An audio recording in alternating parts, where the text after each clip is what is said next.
Jamaah sekalian, alhamdulillah pada malam hari ini kita bersama-sama bisa hadir kembali dalam majelis kita yang mulia ini. Mudah-mudahan kehadiran kita di majelis ini ikhlas karena Allah Subhanahu wa taala, sehingga Allah yang memberikan balasan yang terbaik untuk kita semuanya. Amin ya rabbal alamin. Mudah-mudahan ini juga menjadi penggugur kewajiban yang diwajibkan atas kita semuanya setiap muslim, yakni menuntut ilmu. Sebab ilmu itu tidak akan pernah ada habisnya, karena di dalam kehidupan manusia itu mulai dia tidur sampai bangun kembali diatur oleh ilmu, diatur oleh agama, diatur oleh syariat. Ketika dia menabrak aturan, maka dia celaka. Makna celaka itu bisa jadi di dunia celaka, tapi yang pasti di akhirat. Sebab semua kesalahan ada konsekuensinya. Nah, kesalahan itu akan bisa kita hindari bila kita tahu yang mana yang salah dan mana yang benar. Kesalahan dan kebenaran itu diukur hanyalah dengan ilmu, bukan dengan rasa. Jadi ilmu itu yang mengadili semuanya, karena dengan ilmu yang berasalkan daripada nas-nas Al-Quran, juga dari hadis-hadis Nabi, dan dari hasil pada istinbat para ulama yang mujtahid, sehingga mereka terbukti selamat. Dan ketika kita ikut pada mereka, insya Allah kita pun selamat bila niat kita benar. Itulah tujuan daripada menuntut ilmu. Maka Allah Subhanahu wa taala muliakan majelis ilmu itu. Allah Subhanahu wa taala memuliakan majelis, di mana majelis di situ disebut nama Allah. Di majelis itu kita membicarakan perkara halal dan haram. Di majelis itu juga disebut majelis zikir. Kenapa? Ya karena dalam majelis ilmu itu yang diingat yang baik-baik, yang dibicarakan yang baik-baik, bukan ghibah, bukan membicarakan orang, tapi semua adalah ajakan kepada kebaikan. Itulah letak kemuliaan daripada majelis ilmu itu sendiri. Nah, pada malam hari ini kita memulai kajian kita mengambil keberkahan, tabarukan dengan kitab para ulama. Di antara kitab yang akan kita baca malam hari ini, insya Allah kalau ada waktunya 3, sebagai bentuk mengambil keberkahan daripada kitab yang ditulis oleh para ulama dan daripada muallifnya, para imam yang agung. Nah, ini menjadi bekal kita semuanya untuk menjalani hidup ini, supaya hidup kita terarah. Kita baca yang pertama adalah kitab Nasaihul Ibad. Kitab Nasaihul Ibad ini kitab yang terkenal sekali, adalah kitab yang merupakan penjelasan atas kitab yang ditulis oleh Imam Ibnu Hajar Al-Asqalani. Jadi Imam Ibnu Hajar Al-Asqalani menulis kitab yang isinya tentang nasihat-nasihat. Kemudian nasihat-nasihat itu masih sangat kental, namanya nasihatnya ulama-ulama besar, dibaca itu sebenarnya juga bacaannya para ulama.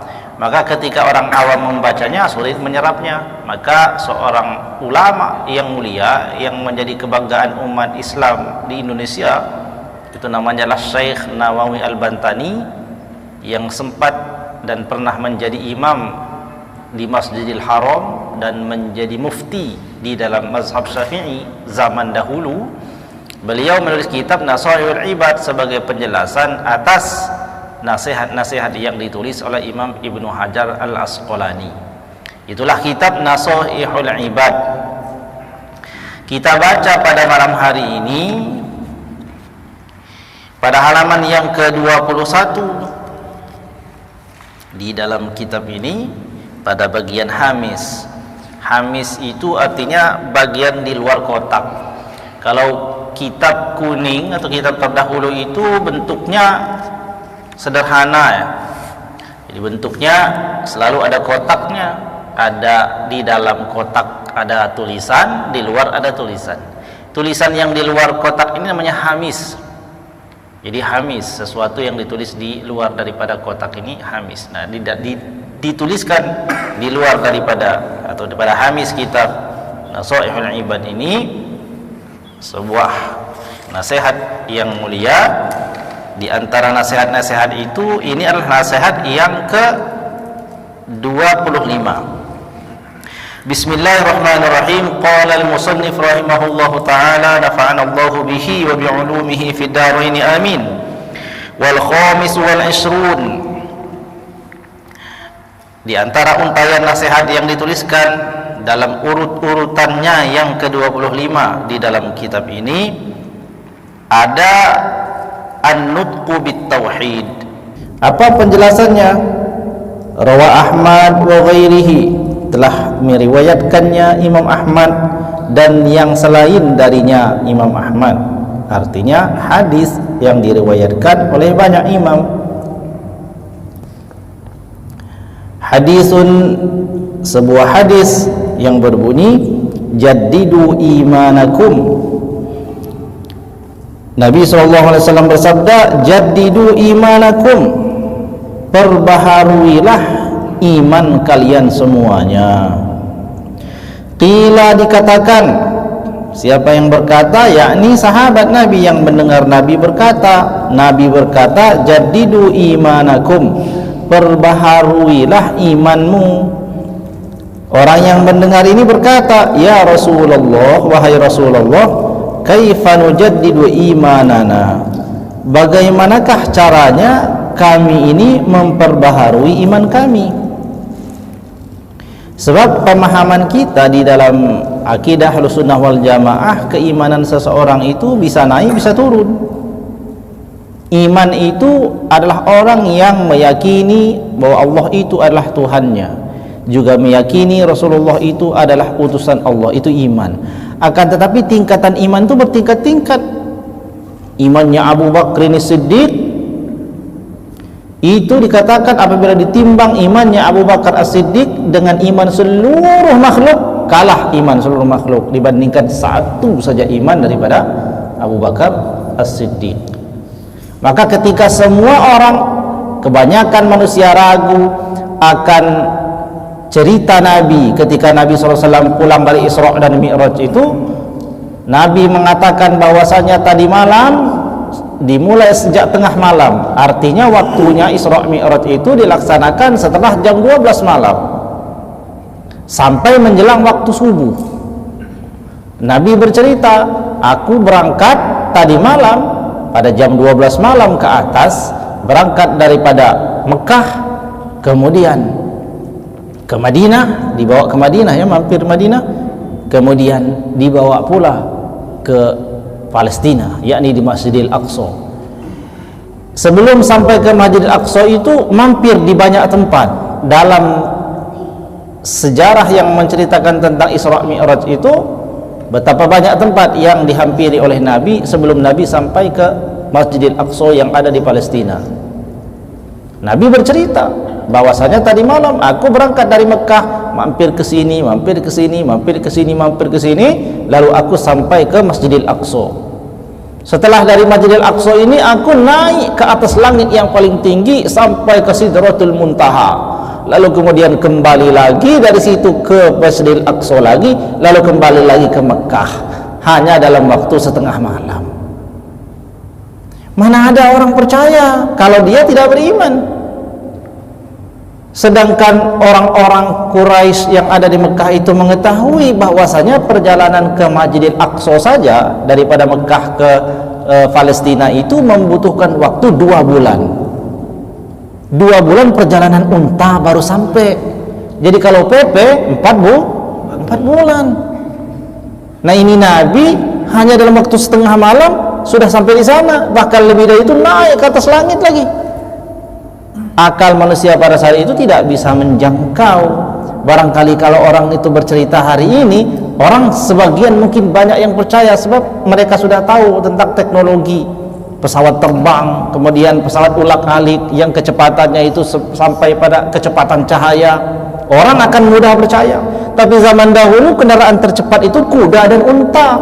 Kuda dan unta ketika melakukan perjalanan daripada Mekah ke Masjidil Aqsa ke Palestina itu, para saudagar-saudagar atau pedagang-pedagang mereka butuh waktu 2 bulan.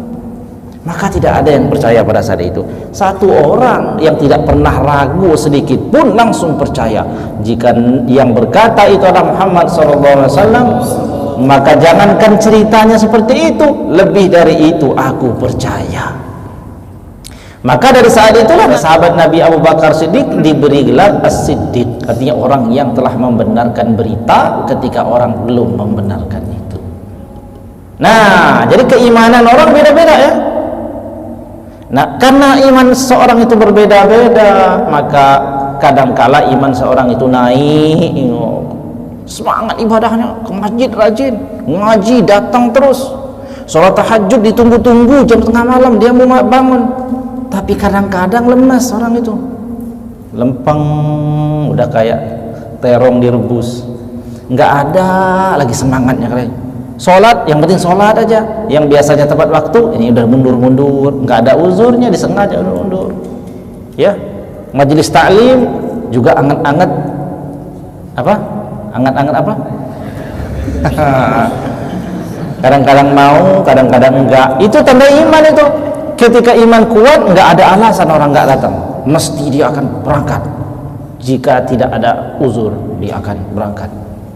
Maka iman ini kadang naik kadang turun. Maka dari itulah Nabi menasihatkan, jadidu imanakum, iman kalian itu perbaharui. Nah, mendengar ini sahabat bertanya, ya Rasulullah, bagaimana caranya kami perbaharui iman kami ini?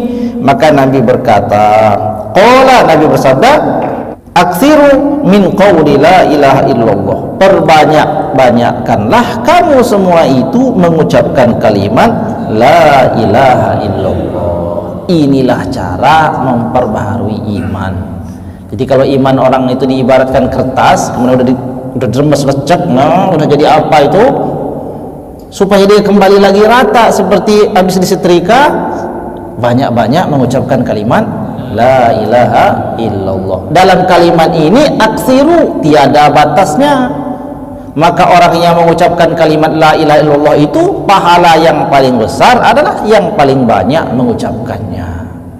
Jadi tidak bid'ah atau tidak berdosa ketika orang itu berzikirkan la ilaha illallah 1000 kali, 2000, 3000, 4000, seterusnya sampai semampunya, karena dalam kalimat hadis Nabi itu aksiru, perbanyaklah. Maknanya kemampuan orang beda-beda, ada yang bisa 10, ada yang 20, 30, terus semakin banyak semakin baik. Nah, ini dalam makalah yang ke-25 yang ditulis oleh Imam Nawawi Al-Bantani ini, beliau setelah menuliskan hadis ini, beliau menuliskan tentang kisah yang terjadi di masa yang lalu tentang orang yang memperbanyak mengucapkan kalimat la ilaha illallah ini. Kisah ini dituliskan di dalam banyak kitab. Kemudian Imam Nawawi Al-Bantani menuliskan juga ketika beliau menjelaskan tentang hadis jadidu imanakum, perbaharuilah iman-imanmu itu, maka di bawah penjelasan hadis ini beliau menceritakan kisah ini. Nah, kisah ini kita dengarkan sama-sama. Waruya anna Syekh Abar Rabi', diriwayatkan bahwasanya Syekh Abar Rabi', namanya Abar Rabi' Al-Mulaqi, ya, ada yang baca Al-Mulaqi, ada yang Al-Malaqi, ya, ini nisbah kepada beliau, namanya adalah Abar Rabi'. Kana ala ma'idati ta'amin, suatu ketika dalam sebuah jamuan makan, kira-kira seperti kita ini, jamuan makan dalam majelis ilmu. Jadi jamuan makan dalam majelis ilmu itu memang siarnya dari zaman dulu.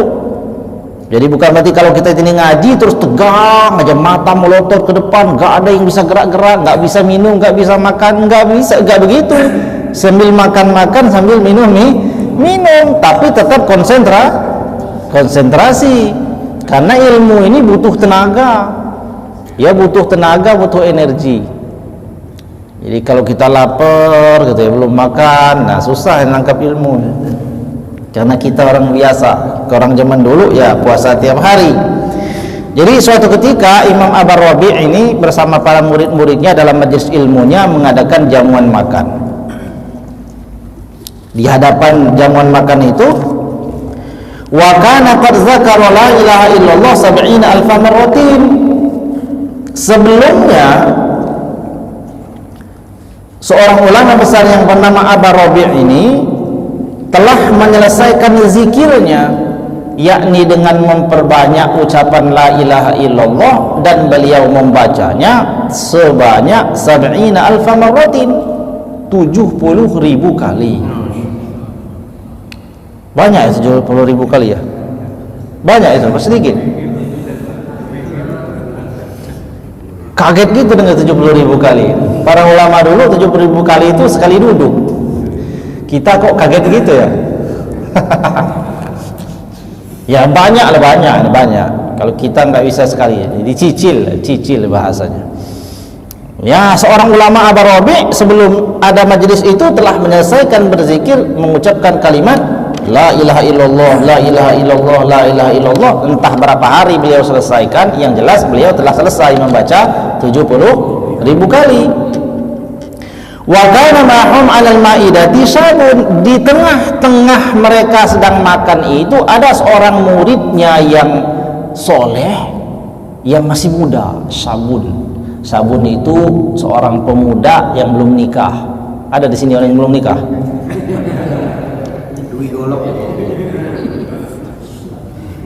Masih suci.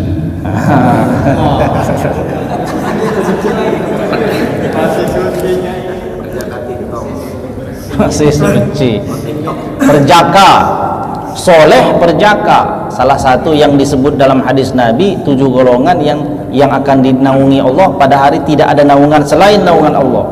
Salah satu adalah pemuda yang hatinya senantiasa terkait pada masjid, disebut sabun, ya. Nah, seorang pemuda tadi itu murid daripada Ar-Rabi' ada di situ.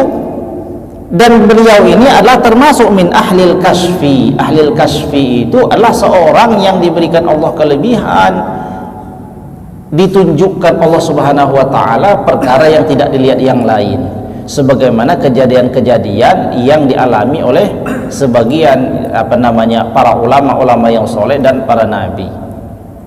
Mereka melihat ada malaikat tawaf di Baitul Ma'mur, di Aras.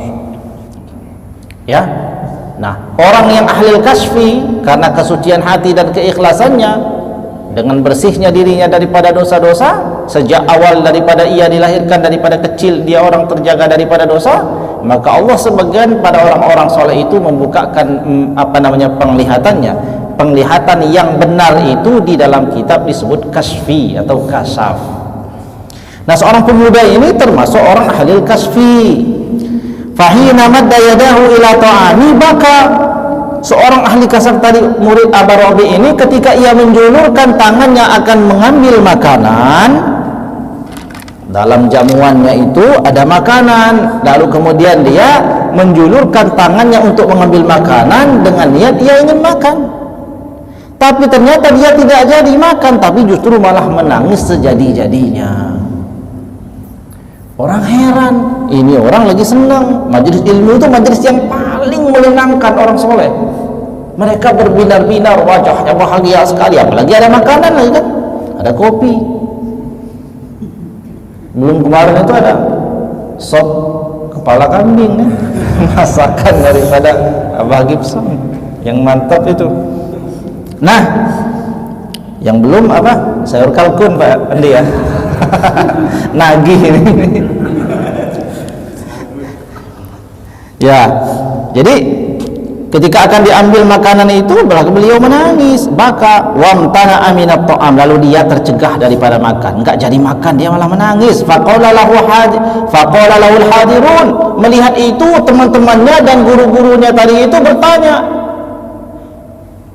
berkata kepada orang tersebut, kok bisa begitu? lima tabki, kenapa kamu menangis? Kita bayangkan keheranan orang ya, lagi dalam keadaan senang-senang mau makan, kok tiba-tiba mengambil julurkan tangan menangis. Orang heran. Lalu orang bertanya, hadirun, tidak hanya satu orang, tapi banyak orang di situ semua bertanya, kamu menangis kenapa? Faqala, maka berkata beliau ini, seorang pemuda soleh yang kasaf tadi itu berkata, ara jahannama wa ara ummi fiha. Nauzubillahi min zalik. Aku melihat jahanam dan aku melihat ibuku termasuk orang yang ada di dalam neraka jahanam itu.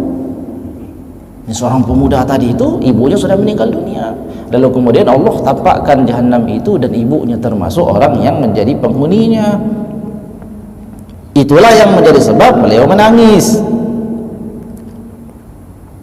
Qala syaikhu, maka mendengar cerita muridnya itu, seorang Syekh Abu Rabi tadi itu berkata, qala Syekhu Abu Rabi faqultu fi nafsi, kata Syekh Abu Rabi ini tadi berkata, beliau ini berkata, aku, kata Abu Rabi, kata Syekh Abu Rabi berkata di dalam hati, aku katakan di dalam hatiku, yakni dalam bentuk doa. Artinya Abu Rabi ini mendengar muridnya melihat ibunya dalam jahanam tadi itu berdoa di dalam hatinya. Doanya itu beliau tulis apa ini? Allahumma anta ta'lamu anni qad halaltu hazihi 70,000. Ya Allah, sesungguhnya engkau maha mengetahui dan engkau tahu bahwasanya sesungguhnya aku telah membaca tahlil, yakni ucapan la ilaha illallah sebanyak 70,000 kali. Wa qad ja'altuha itqu ummi hadha syabbi. Sekarang ya Allah, bacaan la ilaha illallah yang telah aku baca sebanyak 70,000 kali itu aku hadiahkan sebagai pembebas atas ibunya pemuda ini. Sahabat Rabi ini tidak berkata, hanya menyebutkan doa itu di dalam hatinya, dan beliau memang benar telah selesai menzikirkan kalimat la ilaha illallah sebanyak 70,000 kali.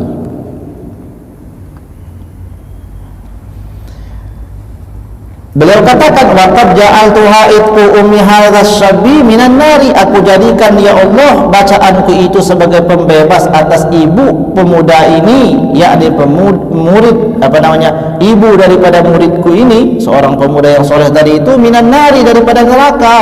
Faqala syabbu, setelah selesai ucapan doa ini di dalam hatinya, maka seketika itu seorang pemuda itu berkata, alhamdulillah.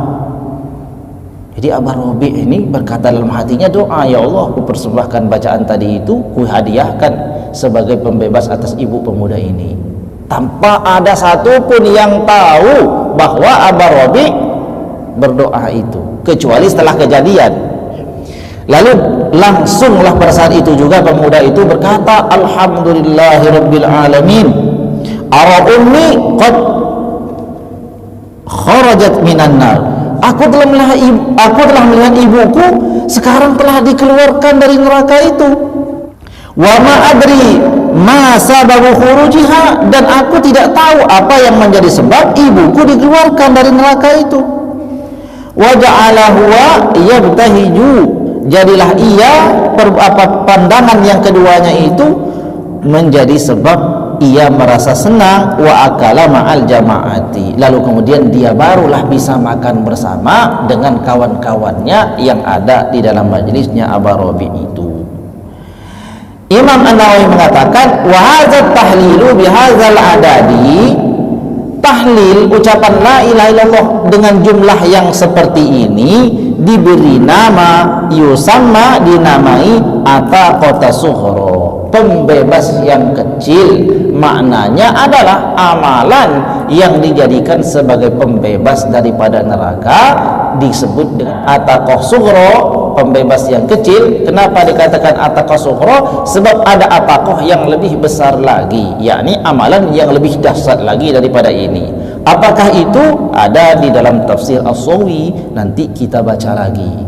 Kira-kira disebutnya dengan ataqah kubro atau pembebas yang besar, yakni bacaan surat Al-Ikhlas yang dibaca sebanyak mi'ata alfi marratin, 100.000 kali, disebut dengan ataqatu kubro, pembebas yang besar.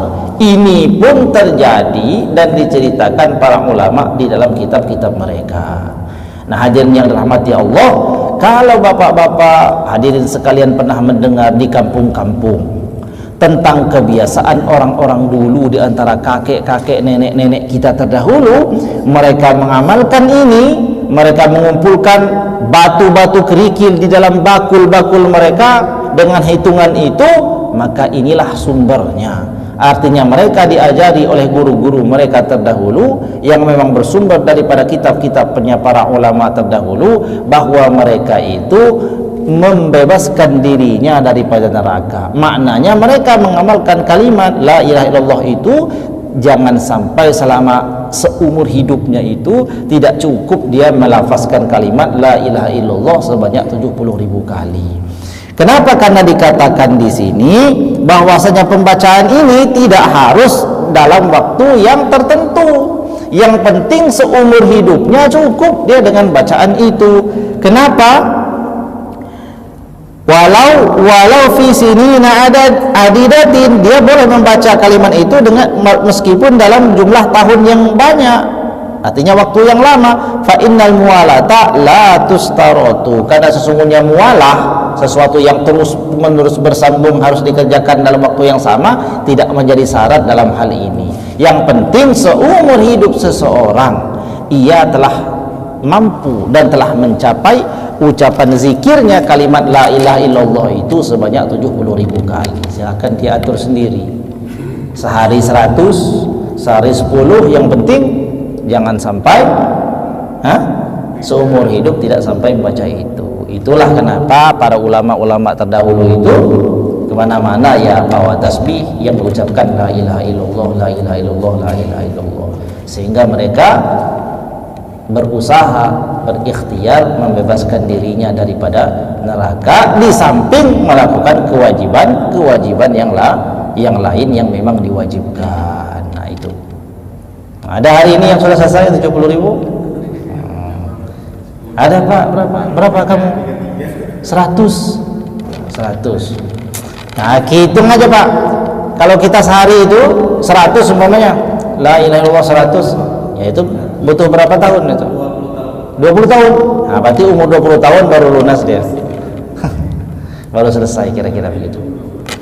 Wallahu a'lam bishawab. Ini kitab pertama Nasaihul Ibad dalam maqalah yang ke-25 yang dijadikan sebagai penjelasan atas hadis yang diriwayatkan oleh Imam Ahmad bin Hanbal, yakni hadis yang berbunyi jaddidu imanakum, perbaharuilah iman-iman kalian, min qawli la ilaha illallah, perbanyaklah mengucapkan kalimat la ilaha illallah. Jadi semakin banyak orang mengucapkan la ilaha illallah, semakin baru lagi imannya. Jadi seperti kertas yang sudah diremas lalu lecak itu, gimana caranya mengurai lagi supaya menjadi lurus lagi, halus lagi, digosok apa bagaimana? Nah, dengan ucapan la ilaha illallah lalu menjadi baru lagi. Nah itu pertama ya.